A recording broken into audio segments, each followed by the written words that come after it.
नमस्कार, आप देख रहे हैं समाचार प्रसार। आपके साथ मैं हूं कृपानंद। आज चर्चा का विषय है दर्शक के सवाल, अधिवक्ता के जवाब। जमीन विवाद का कानूनी सलाह पर यह 16वां एपिसोड है। दर्शकों के प्यार और सपोर्ट के बदौलत आज समाचार प्रसार चैनल काफ़ी लोकप्रिय हो चुका है। यूट्यूब ने भी समाचार प्रसार चैनल के सभी वीडियो को काफ़ी पसंद किया है और इसी वजह से समाचार प्रसार चैनल के सभी वीडियो पर यूट्यूब ने सुपर थैंक्स को इनेबल कर दिया है। यदि आपको वीडियो अच्छा लगता है तो सुपर थैंक्स देकर स्वतंत्र पत्रकारिता को बढ़ावा दें ताकि एक अच्छा वीडियो बनाया जा सके। इस चैनल पर दर्शकों का कुछ सवाल आए थे और कानूनी परिचर्चा के दौरान आज इस सवाल का समाधान जानने की कोशिश करेंगे। इसी विषय पर चर्चा करने के लिए मेरे साथ एक खास मेहमान मौजूद हैं और वो हैं अधिवक्ता श्री कृष्ण कुमार शर्मा जी, जो कि दिल्ली हाई कोर्ट में सीनियर पैनल काउंसिल हैं। शर्मा जी, भंवर सिंह पट्टी ने एक सवाल किया है। उन्होंने कहा है कि मेरे पास 4 बीघा ज़मीन की रजिस्ट्री 8 वर्ष से है, लेकिन नामांतरण होने से पहले बिक्रीकर्ता ने उस ज़मीन पर केसीसी का पैसा उठा लिया। अब उस ज़मीन के नामांतरण करने के लिए क्या किया जाए? देखिए, जैसा कि आपने मुझे बताया कि 8 साल से ज़मीन आपने ली हुई है, लेकिन जब आपने म्यूटेशन कराने पहुँचे तो आपको पता लगा कि उस पर केसीसी का पैसा उन्होंने उठाया हुआ है। तो ऐसी स्थिति में आप उनके खिलाफ़ एक सिविल न्यायालय में बात डाल सकते हैं और बात डाल के उनसे कह सकते हैं कि भैया आपने केसीसी, जबकि ये ज़मीन मुझे बेच दी है, तो इस पर आपने केसीसी क्यों उठाई है, और उठाइए तो उसका भुगतान करें जिससे कि मेरा नामांतरण हो सके। और उसके अलावा आप उनके खिलाफ़ क्रिमिनल कंप्लेंट भी फाइल कर सकते हैं कि जब उन्होंने ज़मीन आपको बेच दी है तो वह उस पर आपकी बिना सहमति के, आपसे बिना पूछे, आपकी बिना जानकारी के केसीसी उठाकर आपके साथ चीटिंग तो कर ही रहे हैं। तो आप उनके खिलाफ़ क्रिमिनल कंप्लेंट भी फाइल कर सकते हैं चीटिंग की, और साथ में आप उनके साथ रिकवरी सूट भी फाइल कर सकते हैं कि वो उस पैसे को बैंक में जमा कराएं। और इंजंक्शन में भी आप जा सकते हैं जिसमें न्यायालय उनको आदेश दे सकता है कि वो बैंक का पैसा लौटाएं, और बैंक का पैसा लौटाने के बाद आप उसे अपने नाम में अंतरण करा सकें। शर्मा जी, उपेंद्र प्रसाद राठा जी का एक सवाल है। वो आपसे जानना चाहते हैं कि क्या हम दीवानी केस या सिविल सूट को सीधे हाई कोर्ट में फाइल कर सकते हैं? देखिए, जैसा कि सिविल प्रक्रिया संहिता में जो प्रोविज़न है उसके अंतर्गत जो सिविल का ज्यूरिडिक्शन है, दीवानी न्यायालय का ज्यूरिडिक्शन है, वो सीनियर सिविल जज के पास होता है। और उसमें जितनी भी उसका ज्यूरिडिक्शन है वो सारा का सारा सीनियर सिविल जज के पास है। और जो जिला न्यायालय होता है, जिला न्यायाधीश होता है, डीजे जो होता है, डीजे को अपीलेट राइट मिले होते हैं और हाई कोर्ट में सेकंड अपील होती है। लेकिन कुछ जगह है अलग अलग राज्यों ने उसमें कुछ संशोधन किए हुए हैं। तो जहाँ पर जिस राज्य ने ये संशोधन किया है कि कुछ बात जो है वो हाई कोर्ट सुन सकता है, तो उन्हीं राज्यों में आप केवल हाई कोर्ट में सीधे सिविल सूट फाइल कर सकते हैं और जगह नहीं कर सकते। जैसे दिल्ली है, तो दिल्ली में जो यहाँ पर ज्यूरिडिक्शन दिया है, पेक्यूनरी ज्यूरिडिक्शन जो है वो बाद का जो मूल्य है उसके आधार पर निर्धारित किया गया है, जिसमें सीनियर सिविल जज के पास जो आप हैं वो 3 लाख तक का सूट फाइल कर सकते हैं। उसके बाद 2 करोड़ तक की सीमा का बात जो है वो आप जिला न्यायालय में डाल सकते हैं, जिला न्यायाधीश के पास, डिस्ट्रिक्ट जज के पास। और उसके 2 करोड़ से ऊपर की मूल्य का जो बाद होगा वो बाद आप हाई कोर्ट में डाल सकते हैं। जबकि वहीं पर आप उत्तर प्रदेश में, राजस्थान में, मध्य प्रदेश में, बिहार में और उत्तराखंड में और जो अन्य राज्य हैं वहाँ पर आप ऐसे बात नहीं डाल सकते हैं। वहाँ पर जो भी बात डलेगा, चाहे वो किसी भी कीमत का हो, वो सिविल कोर्ट में जाएगा, उसका ज्यूरिडिक्शन सिविल कोर्ट के पास ही है। और सिविल कोर्ट के बाद जब उसकी अपील जाएगी तो वो जिला न्यायाधीश के पास जाएगी और सेकंड अपील जो है वो हाई कोर्ट के पास जाएगी। ऐसे ही सीपीसी में लघुवाद न्यायालय का भी निर्धारित किए गए हैं। तो लघुवाद न्यायालय भी हैं, उनमें भी उनकी अपनी एक सीमा है कि वो जो छोटे छोटे वाद हैं, छोटे मूल्य के वाद हैं, वो लघुवाद न्यायालय में आप डाल सकते हैं। स्मॉल कोजेज कोर्ट कहलाती हैं वो, तो आप वहाँ फाइल कर सकते हैं। तो कुछ एक राज्यों को छोड़कर जहाँ पर हाई कोर्ट को उन्होंने अपने नियमों में, कानूनों में बदलाव करके हाई कोर्ट को परमिट किया गया है कि वह सीधे सीधे मूल बात हाई कोर्ट सुन सकता है, उनको छोड़कर आप बाकी जगहों पर मूल बात को सीधे सीधे हाई कोर्ट में नहीं ले जा सकते। हाई कोर्ट के पास केवल अपीलेट और रिट ज्यूरिडिक्शन रहता है, तो उसी में आप जा सकते हैं हाई कोर्ट। शर्मा जी भारतीय त्यागी उत्तराखंड से है और उनका सवाल है कि उत्तराखंड में विवाहित लड़कियों को पैतृक संपत्ति में अधिकार मिलता है या नहीं। देखिए, उत्तराखंड में जो अभी अभी नियमों में बदलाव आया है, उस नियमों के बदलाव में अब ये कहा गया है कि कोई विवाहित स्त्री है तो उसे उसका नाम जो है वो उसके पति की जो पैतृक संपत्ति है उसमें उसका नाम बराबर का हक चढ़ जाएगा। तो जो भी पैतृक संपत्ति होगी पति की तरफ से, उसमें विवाहित स्त्री को भी बराबर का हक दिया जाएगा पति के साथ साथ। तो जितना हक पति का है उतना ही हक उसमें पत्नी का भी रहेगा। तो विवाहित स्त्रियों के लिए ये बदलाव हुआ है। तो अब जब भी कोई भी पैतृक संपत्ति होगी जो पति के नाम आएगी, वह उसमें पत्नी का भी बराबर का हक रहेगा। शर्मा जी राम नारायण चंद्राकर जो छत्तीसगढ़ से हैं, उनका सवाल है कि पहली पीढ़ी में दादा जेड हुए, दूसरी पीढ़ी में दादा जेड के 2 संतान ए और बी हुए। ए और बी के बीच ज़मीन का बंटवारा आज से 32 साल पहले हुआ, अर्थात सन 1990 में बंटवारा हुआ था। जब इनके बीच बंटवारा हुआ तो ए ने ज़्यादा ज़मीन लिया और अच्छा ज़मीन लिया, खासकर रोड से लगते हुए ज़मीन। बी को कम ज़मीनें दी गई और बेकार ज़मीनें ज़्यादा दी गई। अब ए और बी दोनों में से कोई जिंदा नहीं है। दोनों ने अपने जीवन काल में अपने हिस्से के कुछ ज़मीनें भी बेच दिए थे। ए के 2 संतान डी एवं सी हुए तथा बी के भी 2 संतान ई और एफ हुए। डी, सी एवं ई, एफ तीसरी पीढ़ी के हैं। अब ज़मीन विवाद तीसरी पीढ़ी में चल रही है। 32 साल पहले जो ए और बी के बीच बंटवारा हुआ था, उससे बी के संतान ई एवं एफ खुश नहीं है, क्योंकि इनके पिता बी को कम ज़मीनें दी गई थी और वो भी ज़्यादातर बेकार सी ज़मीन। क्या बी के संतान ई एवं एफ ए के संतान डी एवं सी के खिलाफ उस बंटवारा को कोर्ट में चुनौती दे सकता है, अर्थात उस बंटवारा को कोर्ट से रद्द करा के नए सिरे से बंटवारा के लिए मुकदमा दायर कर सकता है? कृपानंद जी, जैसा इस सवाल में इन्होंने खुद ही कहा है कि उनके पिता में, मतलब जो तीसरी पीढ़ी है, उनके पिताओं के बीच में 1990 में ही बंटवारा हो गया था।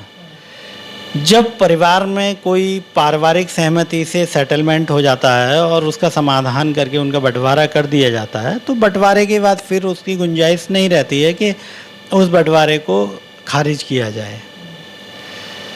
और चूंकि आप बता रहे हैं कि उन दोनों के पिताओं की भी मृत्यु हो गई है, तो या तो अब इन लोगों को ये सिद्ध करना पड़ेगा कि उस वक्त कोई बंटवारा हुआ ही नहीं था और इनके जो और अन्य भाई हैं, उनके पिता ने और उन लोगों ने इनकी ज़मीन को ऐसे ही कब्जा लिया था, तो वह एक अलग स्थिति है।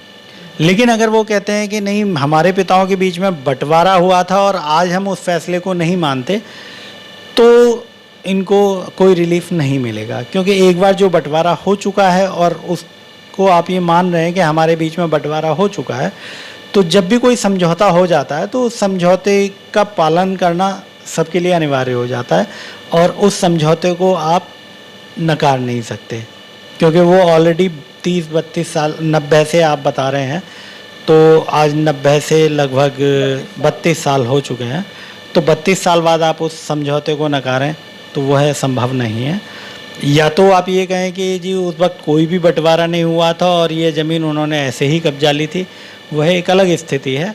उसमें आपको यह प्रूव करना पड़ेगा कि उनके बीच में कोई बंटवारा नहीं था और चूँकि पारिवारिक लोग थे, सभी सबको जोत रहे थे और उस वक्त तक ये अभी भी सब शामिल खाते में ही जोत रहे थे, तो एक अलग स्थिति बनती है। तब तो पार्टीशन, हाँ, तब पार्टीशन सूट फाइल हो सकता है। लेकिन अगर आप उस बंटवारे को मानते हैं, उसे मान्यता देते हैं, तो फिर आप पार्टीशन सूट नहीं फाइल कर सकते और फिर आपको कोई रिलीफ नहीं मिलेगा, कोई भी अनुतोष आपको प्राप्त नहीं होगा। शर्मा जी, राम नारायण जी का दूसरा सवाल है कि हमारे पिता और बड़े पिताजी के बीच 1990 में बंटवारा हुआ। अब ना मेरे पिताजी भी थे ना बड़े पिताजी। पारिवारिक परंपरा के अनुसार मेरे दादा को जेठासी में 3 एकड़ ज़मीन अपने भाइयों से प्राप्त हुआ। उसके बाद परंपरा के अनुसार बड़े पिताजी को जेठासी 3 एकड़ ज़मीन प्राप्त हुआ, लेकिन उन्हें कोई बेटा नहीं हुआ। उन्हें केवल 3 बेटियां हुई। पहले की वसीयत में उसने हमें पुरुष सदस्य होने के नाते 3 एकड़ ज़मीन जेठासी का दिया था, लेकिन बाद में उसने उस वसीयत को निरस्त कर दिया। फिर दूसरी वसीयत में मेरा नाम हटा दिया गया। जब वह मेरे पिता से जेठासी के रूप में 3 एकड़ ज़मीन अधिक लिया, तो मैं कोर्ट से क्या अपना हक प्राप्त कर सकता हूँ? क्या मैं बंटवारा को चैलेंज कर सकता हूँ? शर्मा जी, ज़रा हमारे दर्शकों को बताइए। कृपानंद जी, जैसे कि अभी इनके पूर्व के सवाल के जवाब में मैंने ये बात कही थी कि जब पारिवारिक कोई बंटवारा होता है तो बंटवारे के बाद आप उस बंटवारे को मानना आपकी बाध्यता हो जाती है। हालांकि जहाँ तक जेठासी की ज़मीन का जो आप बता रहे हैं उसकी कोई लीगल कानूनी वैधता नहीं है, लेकिन अगर आपने बंटवारा करके आपस में समझौते के माध्यम से बंटवारा करके और जेठासी की ज़मीन उन्होंने ले ली है, तो वह फिर वैध हो जाती है। अगर मान लीजिए कोई भी ज़मीन है, वैसे तो कानूनी रूप से वो बराबर में ही बंटनी चाहिए, जेठासी की ज़मीन का कोई वैधानिक स्थिति नहीं बनती है, लेकिन अगर आपसी सहमति से वो ज़मीन उनको दे दी गई है तो फिर आपका अधिकार खत्म हो जाता है। अब दूसरी बात ये आ जाती है कि उस बंटवारे को तो आप चैलेंज नहीं कर सकते, उस संपत्ति को आप प्राप्त नहीं कर सकते। अब इन्होंने दूसरी एक बात की कि उन्होंने एक वसीयत की थी जिसे बाद में निरस्त कर दिया गया। तो वसीयत का जो कानून है उसमें यह है कि कोई भी व्यक्ति अपने जीवन काल में वसीयत कर सकता है और वसीयत हमेशा उस व्यक्ति की मृत्यु के बाद लागू होती है और उस व्यक्ति को यह हक है कि वो अपने जीवन काल में चाहे जब अपनी वसीयत को बदल भी सकता है।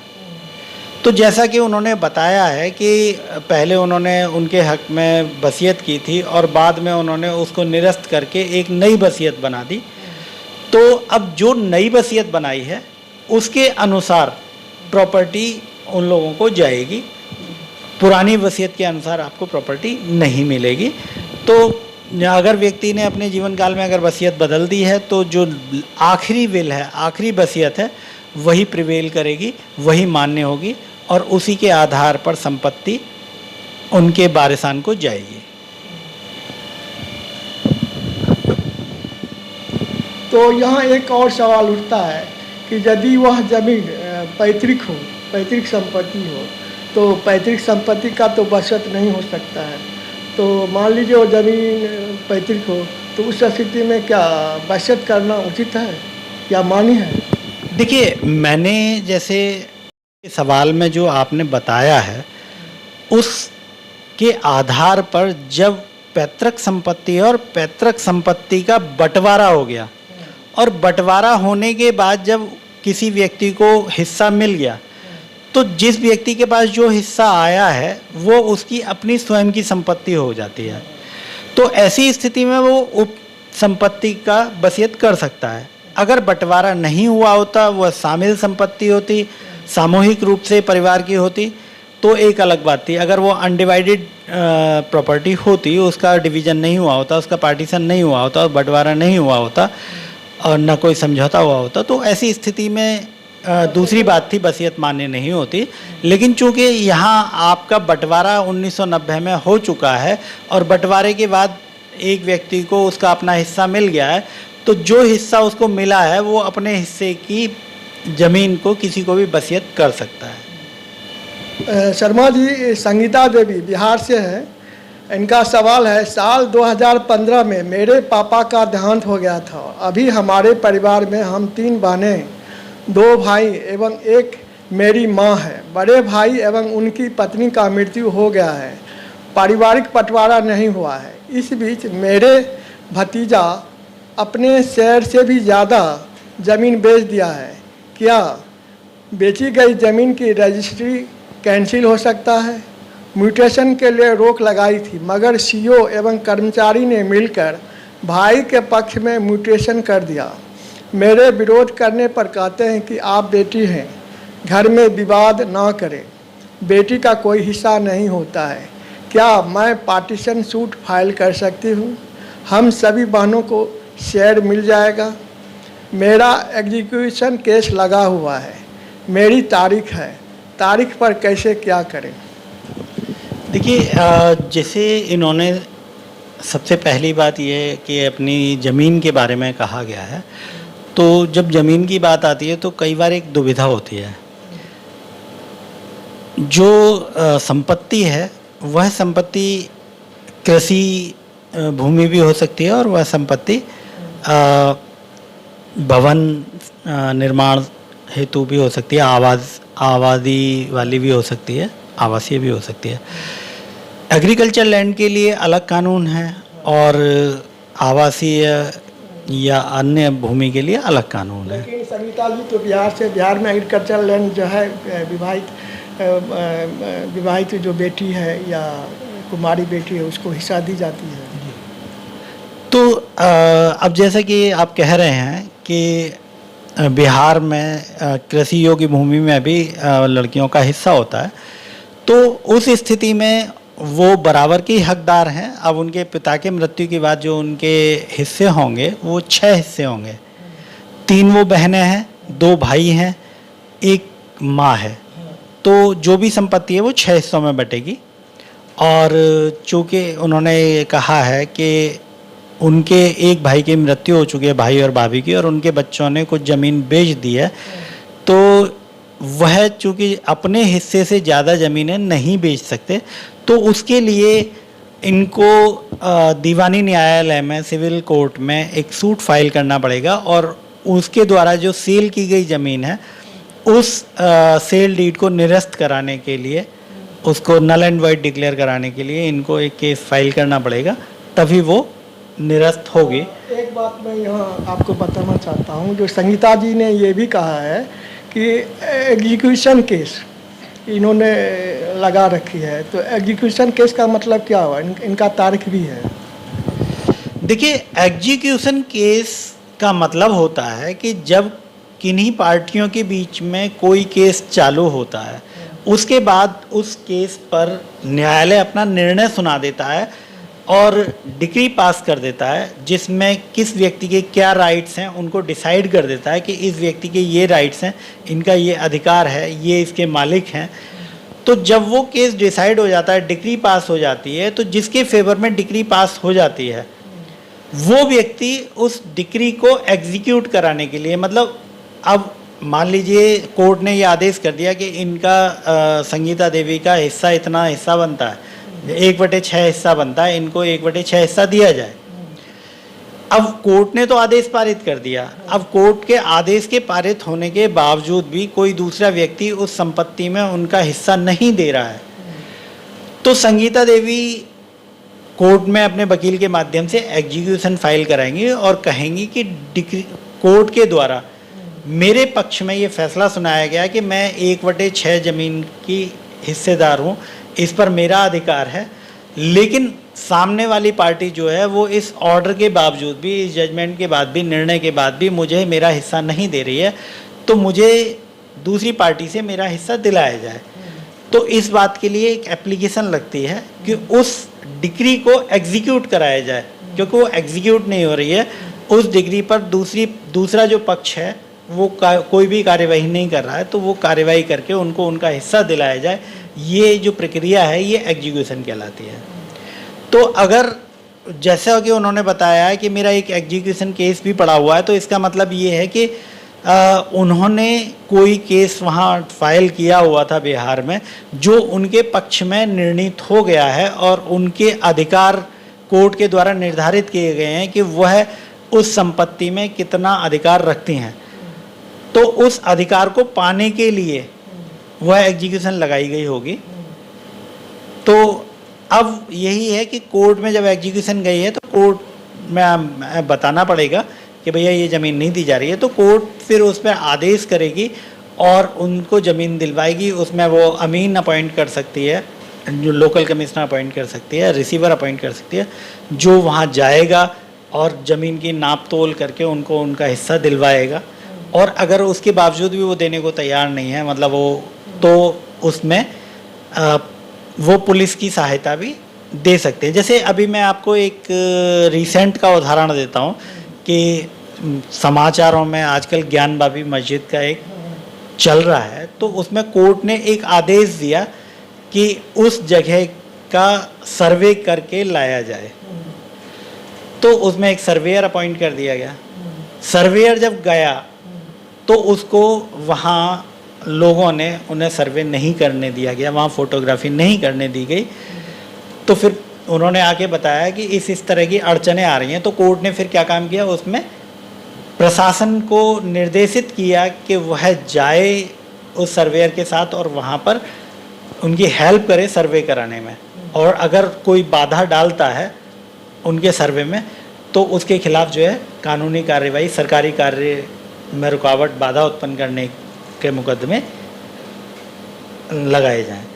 तो इसी तरह से जब कोई एग्जीक्यूशन होता है तो कोर्ट उसमें आदेश देती है, एक अमीन अपॉइंट करती है, वो जाता है, वो जाके उसको बंटवारा करा के आएगा, उनका पोजेसन दिलवा के आएगा, जो भी उनका शेयर है वो दिलवा कर आएगा।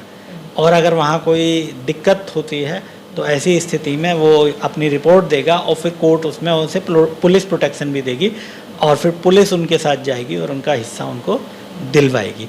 हालांकि ये चूँकि उन्होंने बिल्कुल क्लियर नहीं किया है कि उनका एग्जीक्यूशन किस बाबत है, तो मैं यह नहीं बता सकता कि क्या केस डिसाइड हुआ है, किस चीज़ का केस था, किस चीज़ का एग्जीक्यूशन है।